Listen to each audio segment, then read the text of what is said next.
شاعر اسی آیے کریمہ کو اپنے انداز میں لے کے بیان کرتا ہے اور کہتا ہے کہ جہاں بھی ہو وہیں سے ہو صدا سرکار سنتے ہیں، جہاں بھی ہو وہیں سے ہو صدا سرکار سنتے ہیں، سرے آہی نہ سنتے ہیں پسے دیوار سنتے ہیں، جہاں بھی ہو وہیں سے ہو صدا سرکار سنتے ہیں، سرے آہی نہ سنتے ہیں پسے دیوار سنتے ہیں، میرا ہر سانس ان کی آہ ہٹوں کے ساتھ چلتا ہے، میرا ہر سانس ان کی آہ ہٹوں کے ساتھ چلتا ہے، میرے دل کی دھڑکنے کی بھگو رفتار سنتے ہیں، میرے دل کی دھڑکنے کی بھگو رفتار سنتے ہیں، کھڑے رہتے ہیں اہل تخت، کھڑے رہتے ہیں اہل تخت بی دہلیز پر ان کی، کھڑے رہتے ہیں اہل تخت بی دہلیز پر ان کی، فقیروں کی صدائیں بھی شہ ابرار سنتے ہیں، فقیروں کی صدائیں بھی شہ ابرار سنتے ہیں، وہ یوں ملتے ہیں جیسے زندگی میں کوئی ملتا ہے، وہ یوں ملتے ہیں جیسے کوئی زندگی میں یوں ملتا ہے، وہ سنتے ہیں ہر کی اور سرے دربار سنتے ہیں، وہ سنتے ہیں ہر کی اور سرے دربار سنتے ہیں، مظفر جب کسی محفل میں ان کی نعت پڑھتا ہوں، مظفر جب کسی محفل میں ان کی نعت پڑھتا ہوں، میرا ایمان ہے وہ بھی میرے اشعار سنتے ہیں، میرا ایمان ہے وہ بھی میرے اشعار سنتے ہیں۔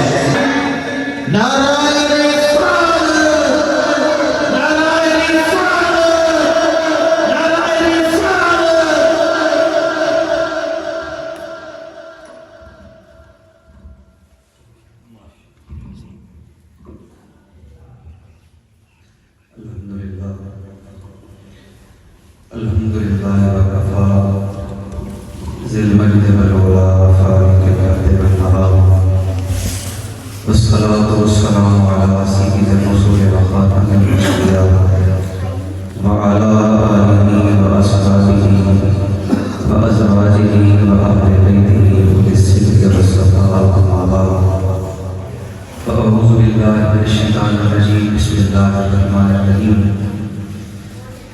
یا ایھا النبی انا ارسلناک شاہدا ومبشرا ونذیرا لتؤمنوا باللہ وتعزروہ وتوقروہ وتسبحوہ بکرۃ واصیلا آمنت باللہ صدق اللہ مولانا العظیم وبلغنا رسولہ النبی الامی المکین الکریم مولاي صل وسلم دائما ابدا على حبيبك خير الخلق كلهم يا رب بالمصطفى بلغ مقاصدنا واغفر لنا ما عدا يا واسع الكرم کوئی زبان خاموش نہ رہے فقط اللہ محبت سے پڑھی الصلاۃ والسلام علیک یا سیدی یا رسول اللہ وعلی آلہ واصحابہ یا سیدی یا حبیب اللہ الصلاۃ والسلام علیک یا سیدی یا رحمۃ للعالمین وعلی آلہ واصحابہ یا سیدی یا مکین قلوب المؤمنین۔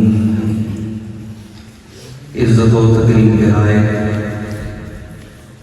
زینت مسند صدارت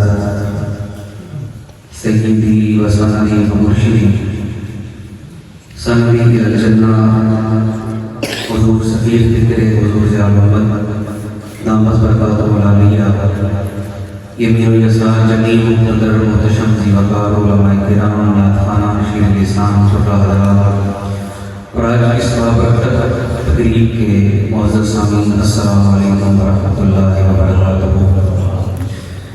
حضرات گرامی، مشائخ جشن آہل بہشت کی ضیاء باشی کی سائے میں میاں اللہ کے تعلق سے حاضر ہیں، اللہ کریم میری اور آپ کی اس حاضری کو اپنی بارگاہ میں قبول و منظور فرمائے۔ حضرات گرامی، دنیا خطابت ایک خوبصورت نام اور بڑے بڑے خوبصورت لوگ تشریف فرما ہیں، فقط کلام میں بالکل وہ سچ نہیں ہے، صرف حاضری لگوانا اور سبق سنانا مقصود ہے، ایک آیت مبارکہ میں نے آپ حضرات کے سامنے تلاوت کرنے کا شرف حاصل کیا ہے۔ پروردگار عالم نے اس آیت مبارکہ کے اندر اپنے حبیب مکرم صلی اللہ علیہ وآلہ وسلم کی تشریف آوری کا ذکر بھی کیا، اور اس کے ساتھ ہی رب کائنات نے میرے کریم آقا کی تشریف آوری کے چند مقاصد کا بھی تذکرہ فرمایا۔ اللہ کریم نے ارشاد فرمایا، یا ایھا النبی انا ارسلناک شاہدا و مبشرا و نذیرا، فرمایا اے غیب کی خبریں دینے والے، اے غیب کی خبریں دینے والے، ہم نے آپ کو گواہ بنا کر بھیجا، خوشخبری سنانے والا بنا کر بھیجا، اور بر وقت ڈر سنانے والا، تنبیہ کرنے والا، متنبہ کرنے والا بنا کر بھیجا۔ یا اللہ تو مرسل ہے، تو بھیجنے والا ہے، تیرا حبیب آنے والا ہے، یا اللہ تو نے ہماری طرف بھیجا ہے۔ میرے مالک یہ تو بتا، تیرے حبیب کی تشریف آوری کا مقصد کیا ہے، تیرے حبیب کی جلوہ گری کا ہوتا، اور میرے مالک غرض و غایت کیا ہے، آخر تیرا نبی کائنات میں کیوں جلوہ گر ہوا؟ تو سنیے پروردگار عالم نے ارشاد فرمایا، لِتُؤْمِنُوا بِاللَّهِ وَرَسُولِهِ، پہلا مقصد میرے مالک نے فرمایا، ہم نے حبیب کو اس لیے بھیجا ہے تاکہ تم خدا پر بھی ایمان لے کر آؤ، مصطفیٰ پر بھی ایمان لے کر آؤ۔ اور میں چل کر کہہ دیجیے سبحان اللہ۔ پہلا مصطفیٰ کی تشریف آوری کا مقصد یہ ہے کہ تم اللہ اور اس کے رسول پر ایمان لے کر آؤ۔ پہلا مقصد اور مدعا یہ ہے تمہارے اندر اللہ کریم کی ذات کا ایمان پیدا ہو جائے، تمہارے اندر مصطفیٰ شناسی کا ملکہ پیدا ہو جائے۔ یا اللہ کا یہی مقصد ہے۔ رب کائنات نے آگے ارشاد فرمایا، ہم نے حبیب کو اس لیے بھیجا ہے۔ رب کائنات نے سب سے پہلے صحابہ کرام کو مخاطب فرمایا، پھر اس کے بعد قیامت تک آنے والا اور فرق اس آیت کا مخاطب ہے۔ پروردگار عالم نے فرمایا، ہم نے حبیب کو اس لیے بھیجا تاکہ تم میرے حبیب کی مدد کرو، تم میرے حبیب کی مدد کرو۔ ذرا غور کیجیے، یہ اعلان وہ کر رہا ہے جس نے فاتحۃ الکتاب کے اندر خود اعلان کیا، ایاک نعبد و ایاک نستعین۔ رب نے اعلان کروایا، ہم تیری ہی عبادت کرتے ہیں اور تجھ ہی سے مدد مانگتے ہیں۔ اسی مالک نے یہاں پر خود اعلان کیا، حبیب ہم نے بھیجا اس لیے ہے، مقصد یہ ہے ایسا آقا تم نے میری حبیب کی مدد کرنی ہے۔ کیا تعارض لازم آئے گا؟ کیا تناقض لازم آئے گا؟ نہیں آئے گا۔ اس کی وجہ یہ ہے رب فرماتا ہے مستعان حقیقی میں ہوں، حقیقی مددگار میں ہوں، کائنات کا حقیقی مشکل کشا میں ہوں، ہر کسی کو دینے والا میں ہوں، ہر کسی کو عطا کرنے والا میں ہوں۔ لیکن یاد رکھنا کہ کائنات میں دستور بنا دیا ہے، عطا میں کرتا ہوں، مدد میں کرتا ہوں، لیکن میں نے مدد کا مظہر اپنے بندوں کو بنا دیا ہے۔ میرے بندے میری مدد کی مظہر ہیں۔ رب کائنات نے صحابہ سے کہا، میرے حبیب کی تعظیم بھی کرنی ہے، میرے حبیب کی مدد بھی کرنی ہے۔ اور اس مقام پر سیدی حضور زیادت رحمۃ اللہ تعالی علیہ آپ نے بڑا خوبصورت ایک جملہ لکھا۔ آپ ارشاد فرماتے ہیں تعظیم کسے کہا جاتا ہے؟ آپ نے فرمایا التعظیم مع النصرہ۔ آپ نے فرمایا جب کسی کی مدد کرنی ہو، لیکن مدد کے ساتھ ساتھ ایک خیال ہمیشہ دامن رہے۔ مثال کے طور پر مرشد گرامی مجھے حکم فرمائے، میں پانی پینا چاہتا ہوں، اب میں نے پانی کو پیش کرنا ہے، لیکن پانی لینے کے لیے جب میں جاؤں گا تو پہلی چیز میں یہ دیکھوں گا گلاس اس قابل ہے کہ آپ کی بارگاہ میں پیش کیا جا سکے۔ پھر میں دیکھوں گا جو پانی اس کے اندر ڈالنا ہے کہ پانی اس قابل ہے، اس قدر قابلیت رکھتا ہے کہ آپ کی بارگاہ میں پیش کیا جائے۔ پھر اس کے بعد میں دیکھوں گا جس برتن میں رکھ کر لے کر جانا ہے کیا وہ اس مقام کا متحمل ہے، اس شان کا متحمل ہے کہ آپ کی بارگاہ تک پہنچ سکے۔ پھر انتہائی ادب کے ساتھ، انتہائی لجاجت کے ساتھ، انتہائی عاجزی کے ساتھ آپ کی بارگاہ میں پیش کروں گا۔ مدد کرنی تھی لیکن تعظیم کا کوئی پہلو فوت نہیں ہونا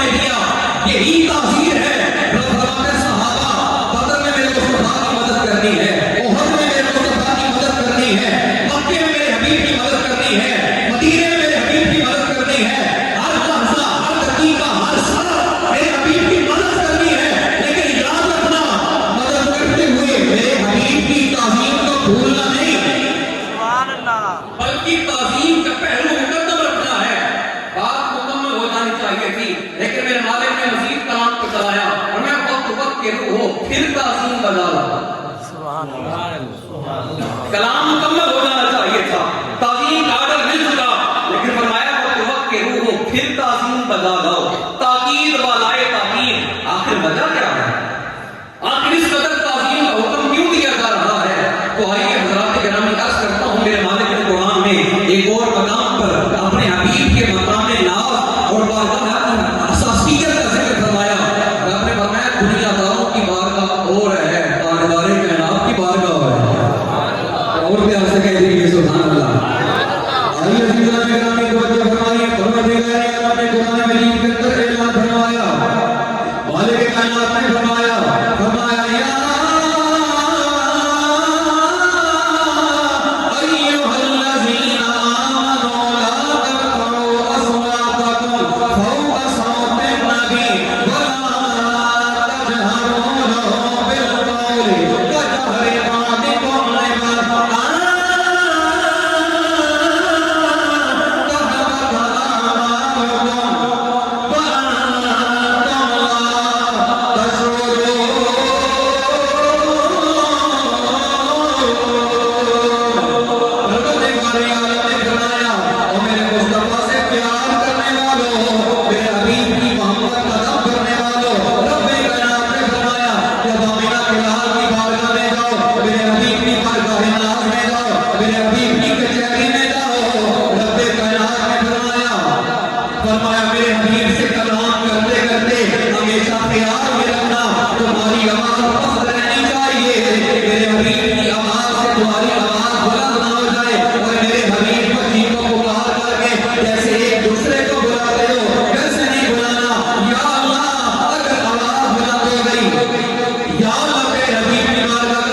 بعضکم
لبعض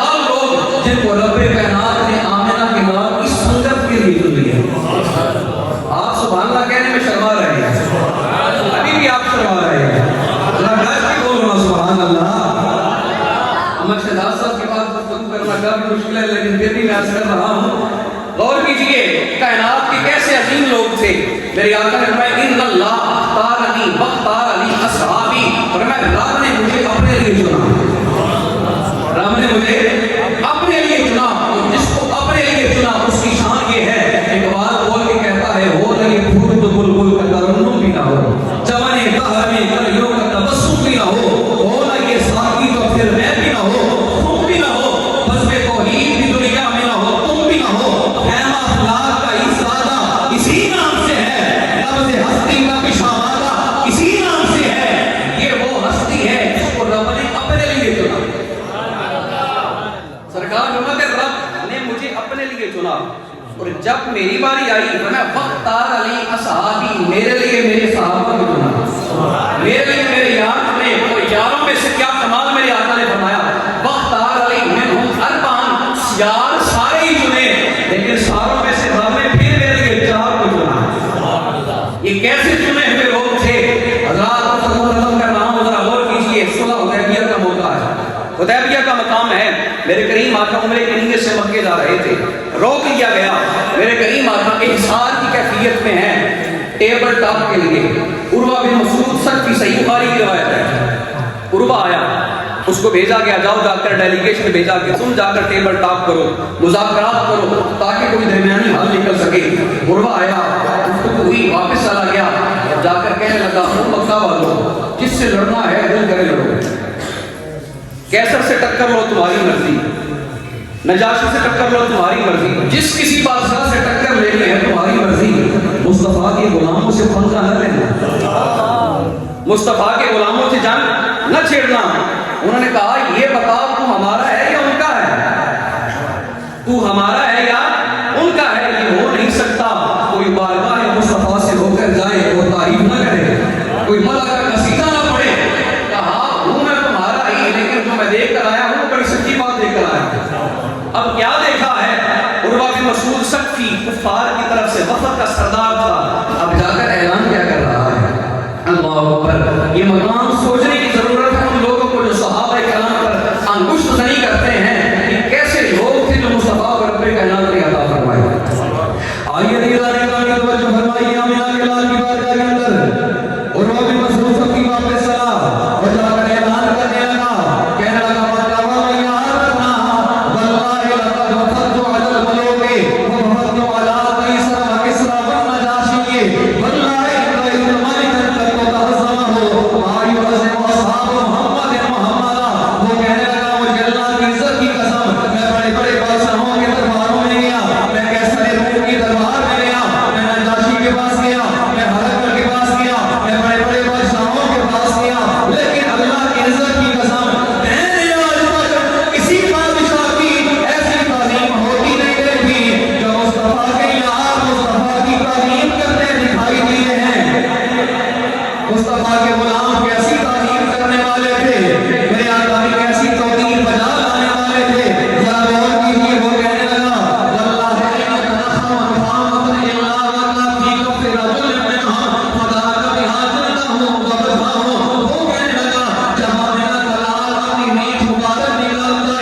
کرتا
اس کا لیڈر مبارک، لیکن ہم یہی کہتے ہیں اپنی ہدایت کے لیے بولو تمہاری مرضی، اپنی پارٹی کے لیے بولو تمہاری مرضی، لیکن آمینہ کے علاوہ سبحان اللہ. جب حضور کی باری آئے تو آواز آئے، بس یہ جملہ پڑھے میں گفتگو چھوڑ رہا ہوں، کم از کم آپ کی بھی حاضری لگ جائے. آواز آئی چاہیے سب